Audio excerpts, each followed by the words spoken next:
Hello friends, આપણે હવે structure of એટમના છેલ્લા એન્ડ પોઈન્ટ ઉપર જે છે એ પહોંચી ગયા છીએ. એમાં આજના લેક્ચરની અંદર આપણે જે છે એ તમને જે મટીરીયલ આપેલું છે એ મટીરીયલની અંદર હાઇઝનબર્ગનો અનિશ્ચિતતાનો સિદ્ધાંત અને ડી બ્રોગલી સમીકરણને લગતા જે ન્યુમેરિકલ્સ બાકી હોય જે તમે પ્રેક્ટિસ માટે જે છે દાખલા આપેલા છે એ બધાની ડિસ્કશન કરવાના છીએ.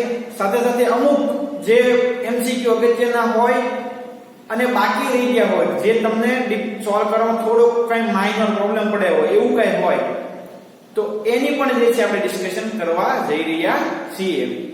ક્લિયર? એટલે આજના લેક્ચરની અંદર આપણે શું ભણવાના છીએ એ વસ્તુ તમને બધાને સમજાઈ ગઈ કે તમને જે મટીરીયલ આપેલું છે એ મટીરીયલમાં આવતા અગત્યના પ્રેક્ટિસના દાખલા એમાં આવેલા એમસીક્યુ ની જે છે ડિસ્કશન કરવા જઈ રહ્યા છીએ. ક્લિયર મિત્રો? તો આજના લેક્ચરની આપણે ડિસ્કશન શરૂ કરીએ.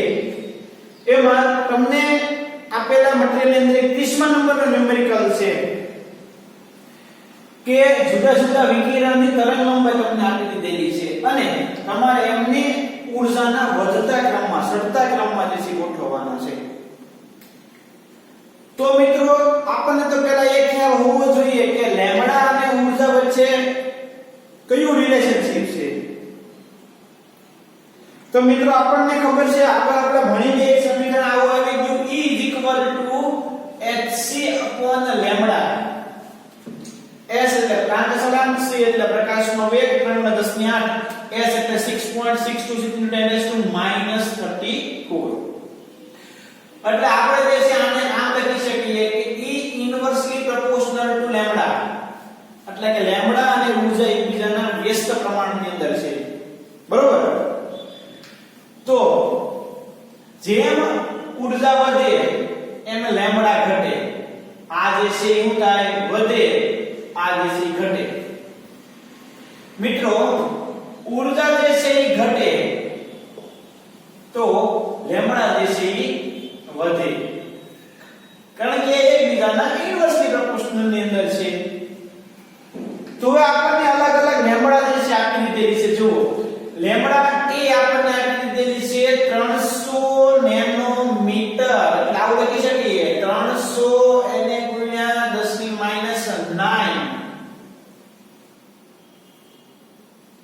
એટલે આને 3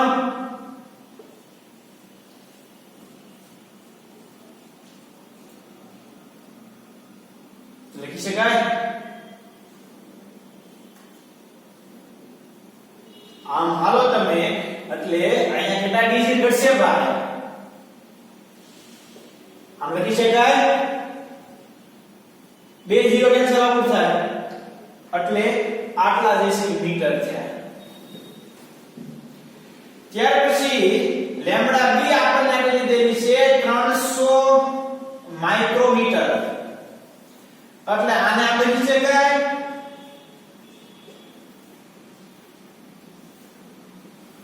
10⁻⁶ મીટર. પણ 3 પોઈન્ટ કરો તમે તો આમાં પણ શું થશે ભાઈ? તો કે છેદમાં 6 0 6 આવતા હોય એમાંથી 2 કેન્સલ થઈ જાય એટલે કે 4.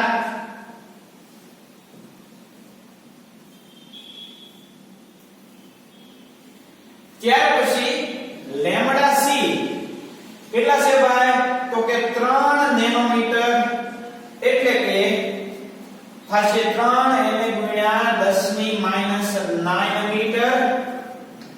અને ત્યાર પછી લેમ્ડા ડી જે છે આપણને આપેલા છે 30 એંગસ્ટ્રોમ એટલે મિત્રો આને આમ લખી શકાય કે 30 એને ગુણ્યા 10⁻⁻10 મીટર. પણ તમે 3 પોઈન્ટ લખશો એટલે શું થશે? તો કે -10 હતા એની જગ્યાએ શું આવી જશે ભાઈ? તો કે -9. આ હવે તમને બધું સમજાઈ ગયું છે મેં શું લખ્યું છે. જો અહીંયા 10⁻⁹ આવે પણ 2 ડિજિટ આમ આવ્યો એટલે 10⁻⁷ કર્યું. અહીંયા 300 એને -6 હોય પણ 2 ડિજિટમાં આમ આવ્યો એટલે 10⁻⁴ કર્યો. આમાં તો ઇન્ક્રીઝ છે, આમાં 30 એંગસ્ટ્રોમ એટલે કે 30 એટલે 10 ની -10 આવે મીટર, પણ એક ડિજિટ આમ આવ્યો એટલે 10 to -9 છે. હવે આની સાથે સરખાવો તો મિત્રો લેમ્બડા સૌથી વધારે કઈ કહેવાય તો કે લેમ્બડા બી જે છે સૌથી વધારે, ત્યાર પછી લેમ્બડા એ અને ત્યાર પછી સી અને ડી એક સરખા. આ જે છે એ તરંગ લંબાઈનો ક્રમ થયો ભાઈ, તરંગ લંબાઈનો ક્રમ આ સૌથી વધારે, આ એના કરતા ઓછી, ના એના કરતા ઓછી. તો ઊર્જા માટેનો ક્રમ શું થાય ભાઈ તો કે આ જે ક્રમ છે એનાથી ઉલટો થઈ જાય, ઉલટો થઈ જાય એટલે કે સી અને ડી ની ઊર્જા સૌથી વધારે હોય. ત્યાર પછીનો ક્રમ જે છે એ શું થાય ભાઈ તો કે લેમ્બડા એ ની ઊર્જા આના કરતા ઓછી હોય અને લેમ્બડા બી ની ઊર્જા જે છે એ સૌથી ઓછી હોય. આ ઉતરતો ક્રમ છે. આ કયો ક્રમ છે ભાઈ તો કે ઉતરતો. આ સૌથી વધારે, એના કરતા ઓછી, એના કરતા ઓછી. આપણે કયો ક્રમ કીધો છે આપણને ભાઈ તો કે ચડતો ક્રમ. ચડતો ક્રમ કીધો છે એટલે કે લેમ્બડા બી, ત્યાર પછી લેમ્બડા એ અને ત્યાર પછી સી = ડી. આ ક્રમ જે છે આપણને પૂછ્યો છે, મળી જાય. સમજાઈ ગયું? આ રિલેશનશિપ તમારે યાદ રાખવાનું કે ઊર્જા અને લેમ્બડા એકબીજાની ઇન્વર્સલી પ્રોપોર્શનલમાં છે. લેમ્બડા જેમ નાની એમ ઊર્જા વધારે.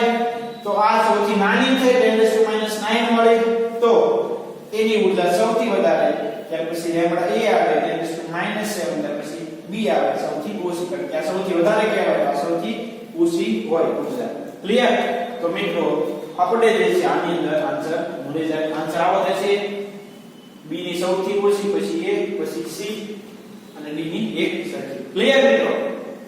આગળનો ન્યુમેરિકલ છે ભાઈ 33મા નંબરનો કે દ બ્રોગલીના મત મુજબ દ્રવ્ય વિકિરણની જેમ વેદ વર્તણૂક ધરાવે છે. આપણે મિત્રો આગળ સાબિત કરી ગયા છીએ કે કોઈ પણ દ્રવ્ય એટલે કે મેટર એ કણ પ્રકૃતિ ધરાવતું હોય, સાથે સાથે એ તરંગ પ્રકૃતિ પણ ધરાવે. એના માટે આપણે ઇલેક્ટ્રોન માટે જે છે એ તરંગ પ્રકૃતિની આપણે વાત કરી હતી.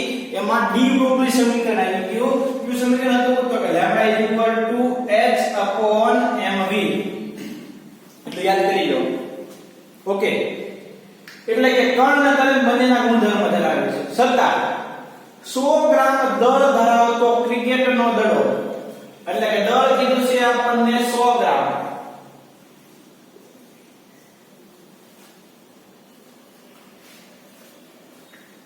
અને 100 કિલોમીટર પ્રતિ કલાક, એટલે કે એનો વેગ આપણને કીધો છે 100 કિલોમીટર પર અવર.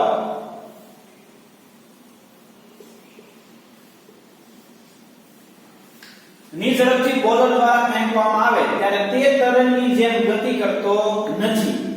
એટલે કે મિત્રો આપણે આ સાબિત કર્યું હતું, આ સમીકરણ આપણે ભણી ગયા હતા, પણ જ્યારે આ એટલો વજન ધરાવતો બોલ આટલી ઝડપથી જ્યારે ગતિ કરવામાં આવે ત્યારે તરંગ પ્રકૃતિ ધરાવતો નથી. તો ગતિ કરતા દડાની તરંગ લંબાઈ ગણો અને તે શા માટે તરંગ સ્વભાવ ધરાવતો નથી તે સમજાવો.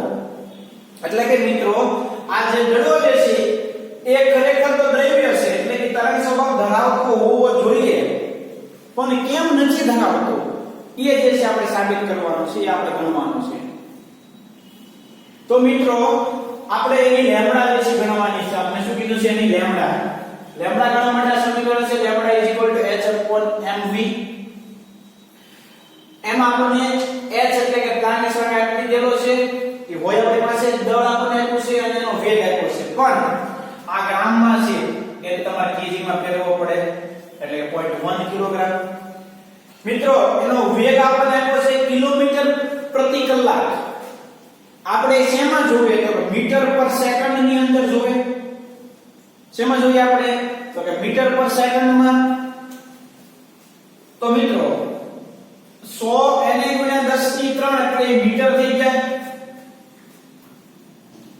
અને છેદની અંદર કરીએ આપણે 3600 એટલે એ થઈ સેકન્ડ. તો આપણને વેગ જે છે એ શેમાં મળી ગયો મીટર પર સેકન્ડ ની અંદર મળી ગયો. હવે સૂત્રમાં જે છે કિંમત મૂકો લેમ્બડા h/mv.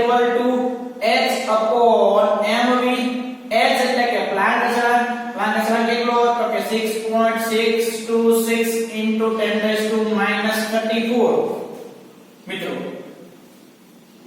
h એટલે કે 0.1 અને એને ગુણ્યા જે છે તમારે કેટલા કરવાના થશે તો કે 100 એને ગુણ્યા 10 ની 3 અને અંશની અંદર 3600 ક્લિયર તો મિત્રો આ લેમ્ડા જે છે આપણને મળશે તમે આ સોલ્વ કરશો એટલે તમને જે છે એ આન્સર કેટલો મળશે ભાઈ તો કે તમને જે છે આનો આન્સર મળશે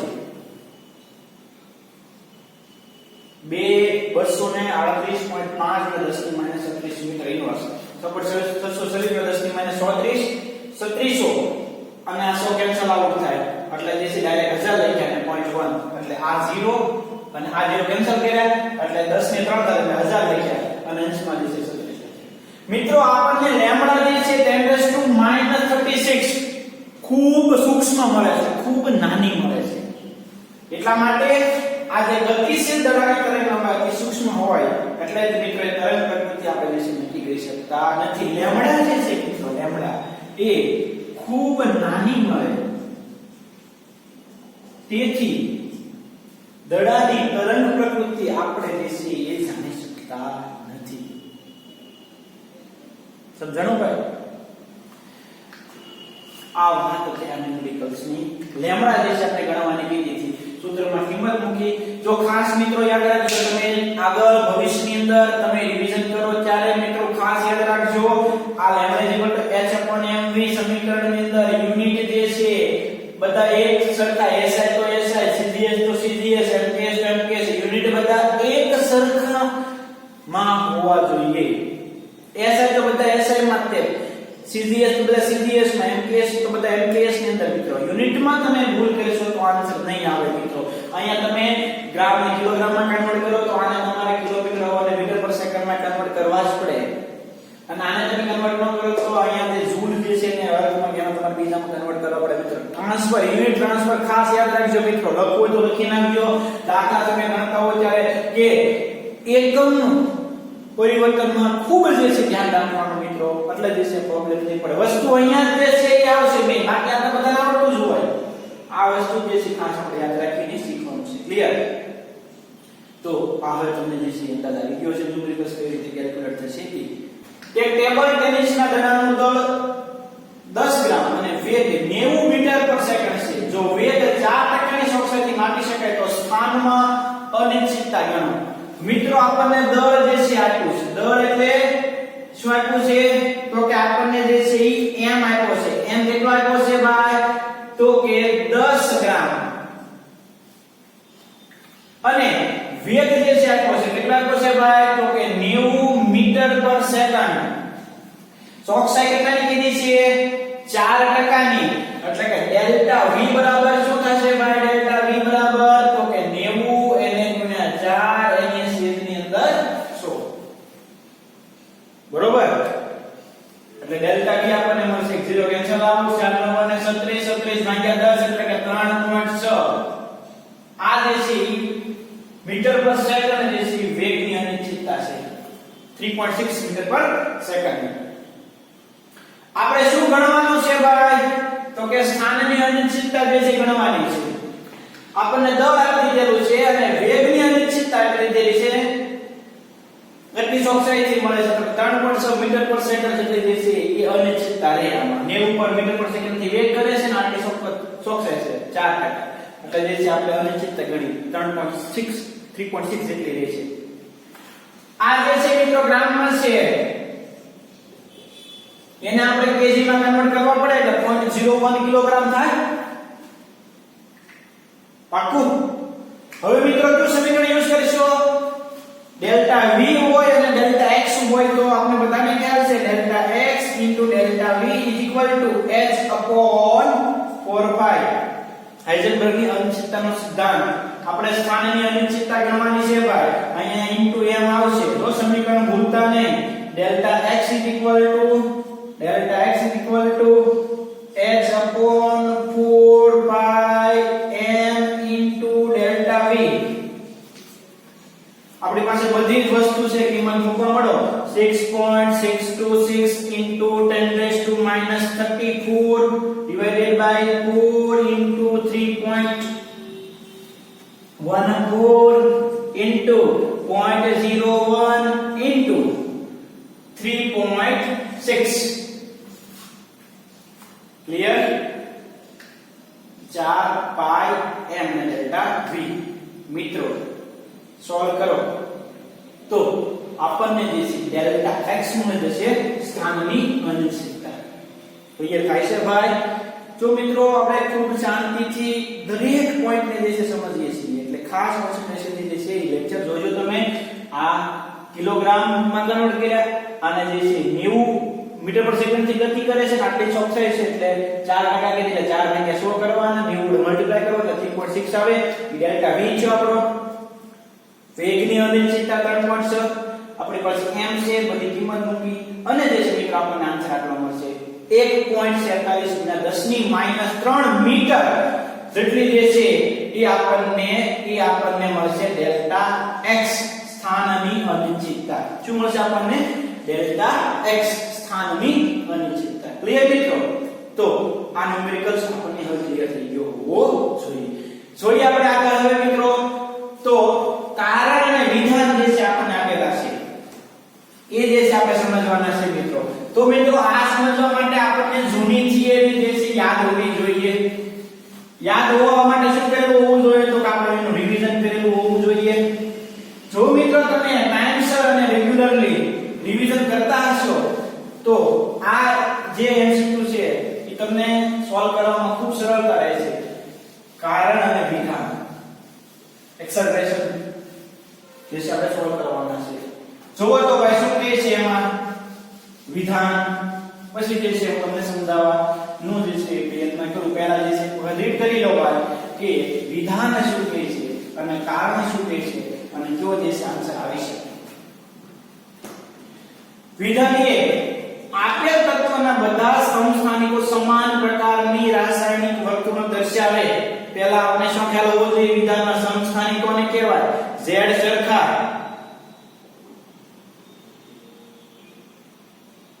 તેનો દળાંક જુદા જુદા એને એકબીજાના સમસ્થાનિકો કહેવાય 1s1 હાઇડ્રોજન ની અંદર તો કે હાઇડ્રોજન જે છે 1s1 ત્યાર પછી hydrogen 1s2 hydrogen 1s3 protium deuterium અને ટ્રિટિયમ આ હાઇડ્રોજનના સમસ્થાનિકો છે ભાઈ એ બધા એક સરખી રાસાયણિક વર્તણૂક દર્શાવે યસ એટલે કે એ જે શીખરું છે પરમાણુના રાસાયણિક ગુણધર્મો પરમાણુ ઇલેક્ટ્રોનની સંખ્યા પર આધારિત છે યસ ભાઈ આમાં એક ઇલેક્ટ્રોન આમાં એક ઇલેક્ટ્રોન આમાં એક ઇલેક્ટ્રોન એટલે કે કોના પર આધારિત છે ગુણધર્મ એના તો ઇલેક્ટ્રોનની રચના ઉપર ઇલેક્ટ્રોનની સંખ્યા ઉપર તો કે મિત્રો વિધાન એ પણ ખરું છે અને વિધાન આ એટલે કારણ આ જે છે રીઝન પણ જે છે કરેક્ટ છે એક્સેલરેશન પણ કરેક્ટ છે રીઝન પણ કરેક્ટ છે વિધાનની સમજૂતી પણ ખરી છે કારણ કે આ ગુણધર્મ સમાન રાસાયણિક વર્તણૂક સમાન ક્યારે હોય જ્યારે ઇલેક્ટ્રોનની સંખ્યા એકસરખી હોય ત્યારે આ તો શક્ય બને કે જો ઇલેક્ટ્રોનની સંખ્યા એકસરખી હોય તો જ એને જે છે મિત્રો ગુણધર્મ સરખા તો આમાં આન્સર આવશે એ અને આર બંને સાચા છે કારણ કે એ વિધાનની સાચી સમજૂતી આપે છે મિત્રો વિધાન તમારે સમજવું હોય તો તમારે ઇલેક્ટ્રોનિક રચનાનો ઉપયોગ કરીને રાસાયણિક ગુણધર્મનો અભ્યાસ કરવાનો થાય મિત્રો એટલે આ બે ખરા છે અને વિધાનની સમજૂતી જે કારણ છે એ પણ કેવું છે ખરું છે એટલે કે એ આન્સર છે આમાં આવશે ક્લિયર આગળ જે છે જઈએ આપણે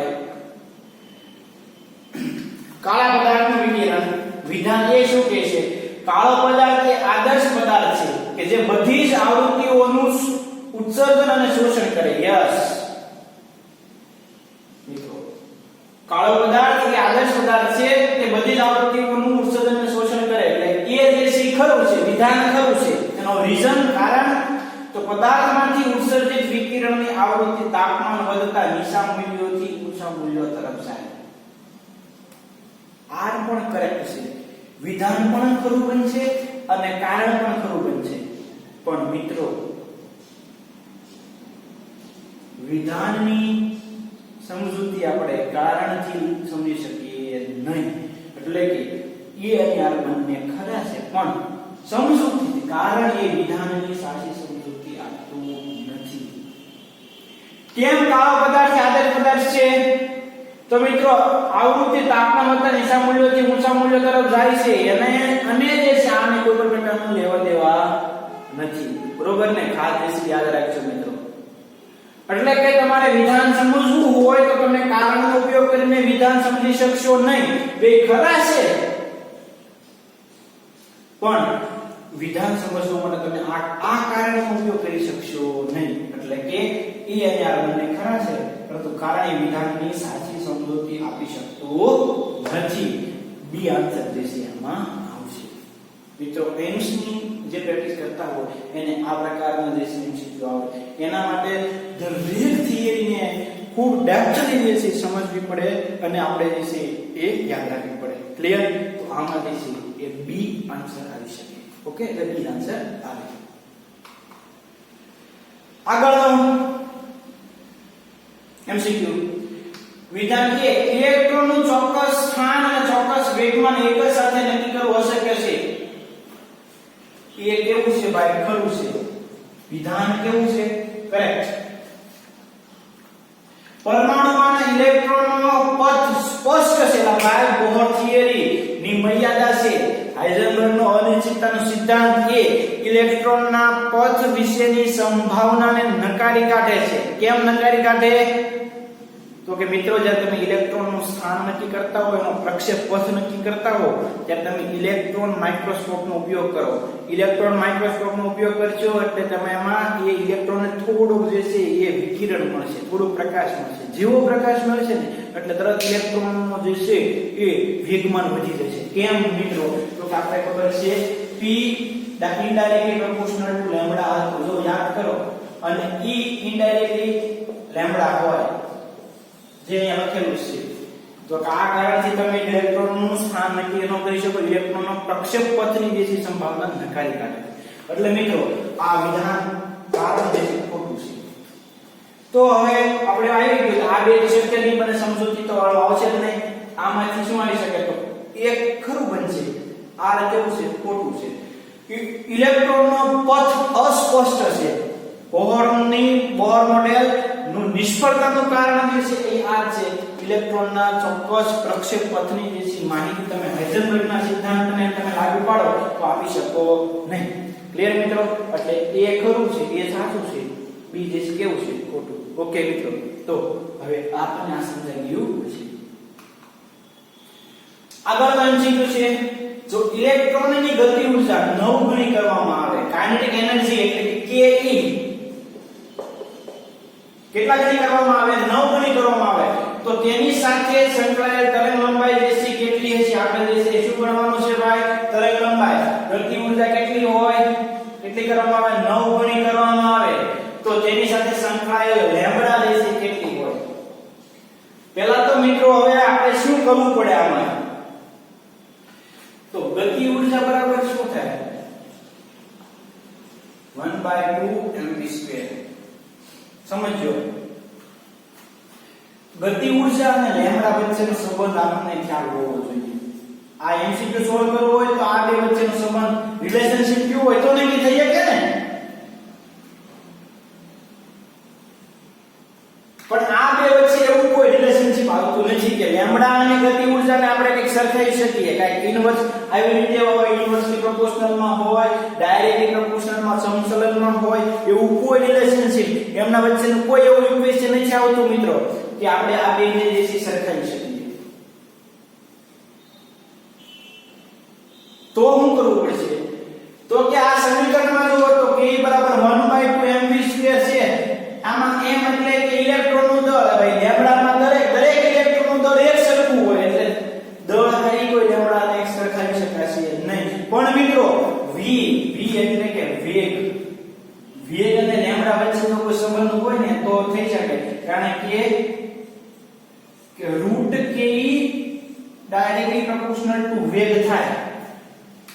કારણ કે આને તમે અચળ લઈ લો તો આ વર્ગમૂળ કરો તમે તો જે છે એ રૂટ કે ડાયરેક્ટલી પ્રોપોર્શનલ ટુ v થાય, કારણ કે આને આમ લખી શકાય જો v સ્ક્વેર બરાબર 1/2 m into ke, તો v બરાબર આમ લખી શકાય 1/2 m into ke, પણ મિત્રો 1/2 અને m જે છે અચળ છે એટલે આમ લખી નાખો m upon √2 into √ke, તો આને તમે અચળ લઈ લો, આને તમે હું લઈ લો ભાઈ અચળ કોન્સ્ટન્ટ, તો આવું લખી શકાય √ke directly proportional two v.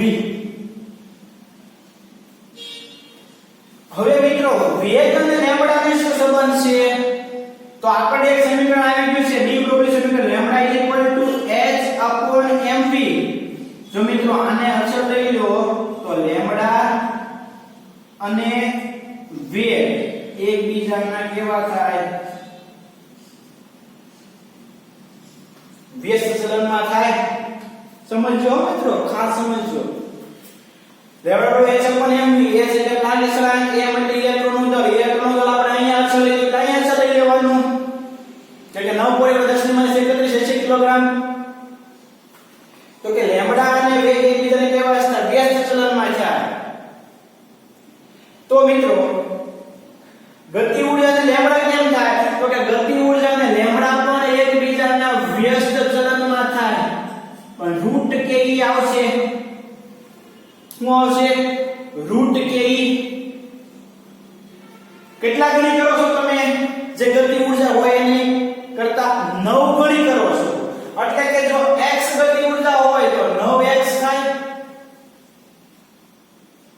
એટલે કે ગતિ ઉર્જાને 9 ગણી તમે કરો ત્યારે લેમ્બડા કેટલા ગણી થાય. આ સમજાઈ ગયું ભાઈ? Lambda inversely proportional to 1/v, inversely proportional to 1/√ke. હવે મિત્રો આને આમ લખી શકાય કે લેમ્બડા 1/√ke1 અને લેમ્બડા 2 ઇન્વર્સલી પ્રોપોર્શનલ ટુ 1/√ke2. આમ લખી શકાય કે ન લખી શકાય? તો કે લખી શકાય. હવે ધારો કે આ બેનો ગુણોત્તર લો તમે, લેમ્બડા 1/લેમ્બડા 2 ઇક્વલ ટુ, તો આમ લખી શકાય √ke2 upon √ke1. મિત્રો ધારો કે શરૂઆતમાં કેટલી આપણે ધારી x જેટલી, પછી કેટલા ગણી થાય, તો કે 9 ગણી, એટલે કેટલી થાય, તો કે 9x. શરૂઆતમાં x હતી એટલે કે ઈ કેટલી થાય, તો કે √x એટલી, પછી કેટલી થાય, તો કે 9 ગણી એટલે કે √9x. મિત્રો આ √x કેન્સલ આઉટ થાય, √9 એટલે કેટલા થાય, તો કે 3. આપણે શરૂઆતમાં લેમ્બડા 1 હતી, પણ પછી કેટલી થાય, તો કે લેમ્બડા 1 અને લેમ્બડા 2 બરાબર 3.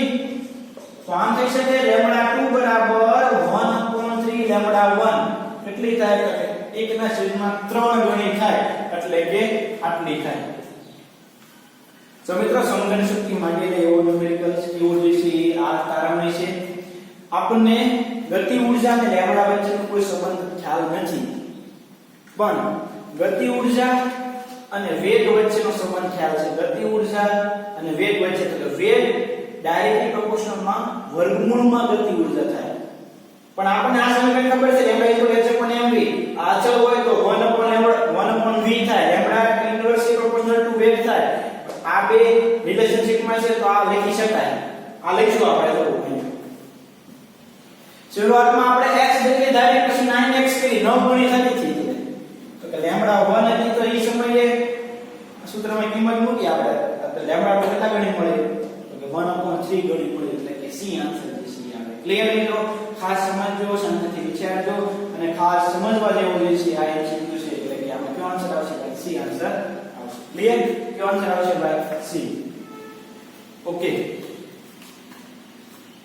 આગળનું છે કે ડી કક્ષકમાં રહેલા ઇલેક્ટ્રોનનું કોણીય વેગમાનનું સમીકરણ શોધો ભાઈ. યાદ કરો, કોણીય વેગમાનનું સમીકરણ ડી આવું કઈ હતું, L+1 h/2π. આને કીધું હતું કોણીય વેગમાન.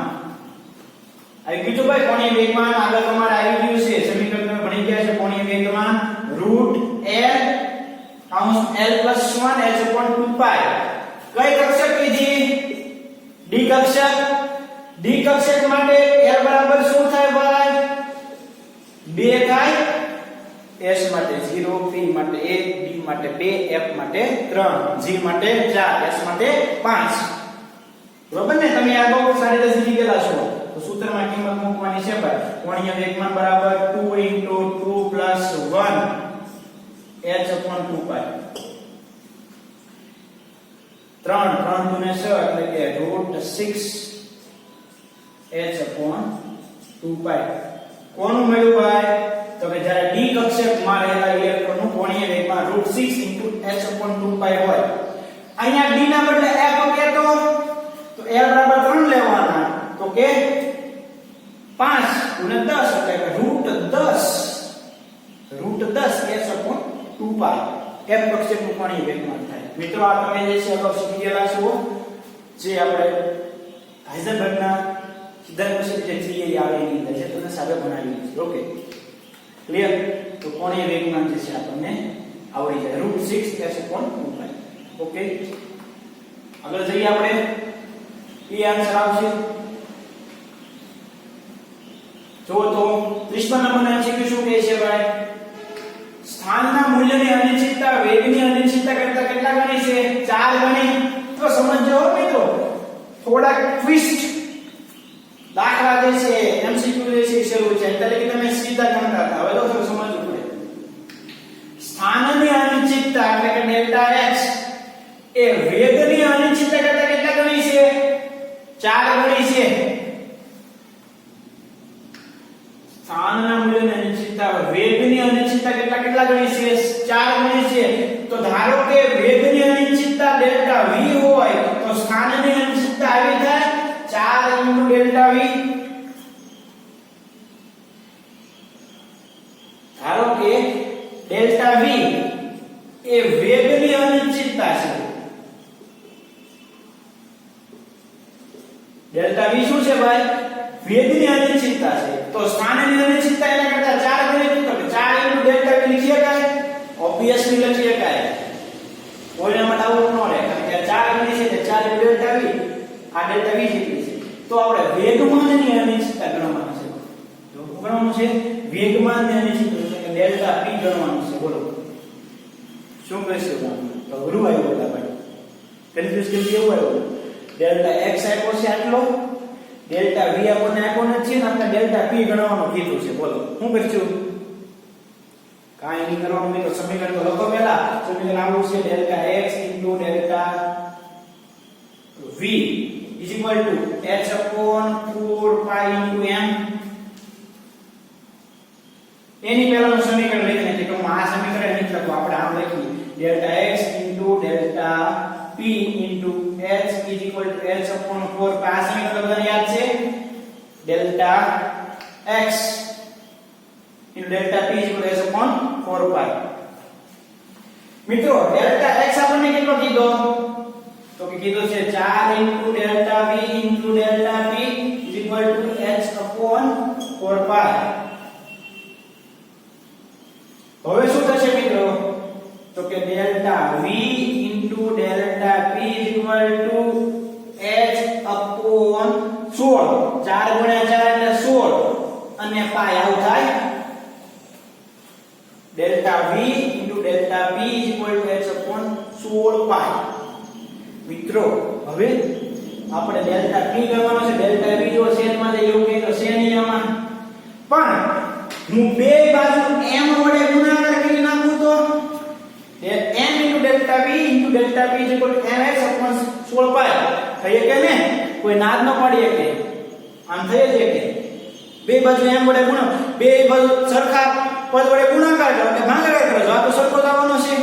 ક્લિયર મિત્રો? m * ડેલ્ટા v એટલે શું થાય? ડેલ્ટા p એટલે કે delta p * delta p is equal to hm/16π આવું થાય.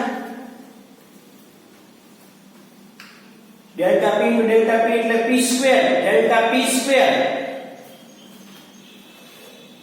Delta p² is equal to hm/16π. તો મિત્રો ડેલ્ટા p બરાબર શું થાય? તો કે √hm/16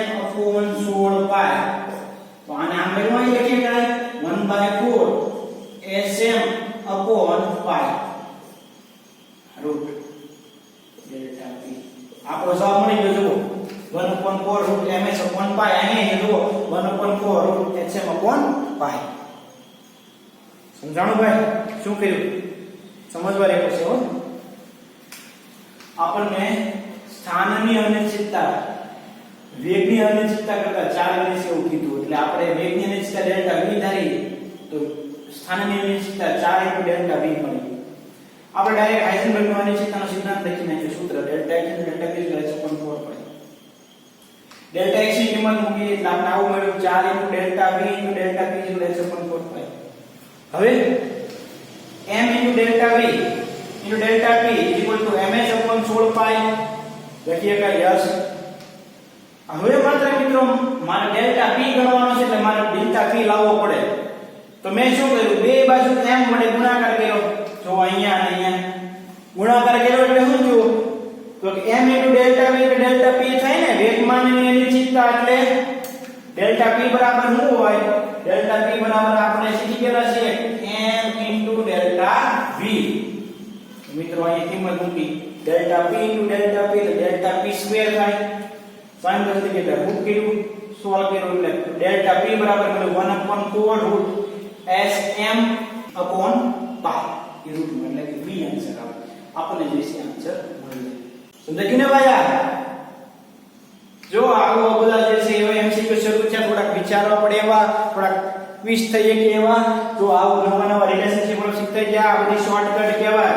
એટલે મિત્રો તમે જે પાકી બુકમાં લખતા હોય એમાં આ બધી શોર્ટકટ જે છે અલગ અલગ લખી નાખવાની. આવા બધા એમસીક્યુ જે છે ખૂબ બધાય સોલ્વ કરવાના. ક્લિયર? આ બધી વસ્તુઓ આપણે બધી લખેલી હોવી જોઈએ અલગ બુકની અંદર કે જે તમે રિવિઝન કરવા બેસો એટલે ફટાફટ તમે રિવિઝન કરી શકો. ક્લિયર? તો આજે જે છે આપણે અહીંયા સુધી રાખીએ. આટલા એમસીક્યુ એટલા જે છે આપણે ન્યુમેરિકલ શીખીએ જે જોયા એ અને એમસીક્યુ જે છે તમે ખાસ ક્લિયર કરીજો. મિત્રો નાની વાત જે છે ને એને તમે મગજની અંદર ઉતારતા રહેશો એટલે જે છે આખું ચેપ્ટર પૂરું થશે ને ત્યાં તમારે કોઈ નવી વસ્તુ નહીં રહે. તો આજે અહીંયા સુધી રાખીએ. હજી નેક્સ્ટ લેક્ચરની અંદર આપણે અમુક ન્યુમેરિકલ્સ અમુક એમસીક્યુ ડિસ્કશન કરશું. મૂંઝાતા નહીં. આ જે વસ્તુ તમને કહું છું એ મગજમાં ઉતારતા જાઓ, પાકી બુકમાં જે છે લખતા જાઓ. એટલે મિત્રો આપણે જે છે એક સમય એવો આવશે કે આપણે હાઈ લેવલ ઉપર જે છે પહોંચી ગયા છે. ગમે એવો એમસીક્યુ આવે, ગમે એવો ન્યુમેરિકલ્સ આવે, ગમે એવો થિયરીનો ક્વેશ્ચન આવે, આપણે જે છે એને સોલ્વ કરી નાખીશું. ક્લિયર? તો આજે અહીંયા સુધી રાખીએ. નેક્સ્ટ લેક્ચરની અંદર હજી આપણે જે છે ન્યુમેરિકલ્સ અને એમસીક્યુ સોલ્યુશન માટે ભેગા થઈએ. Okay, thank you.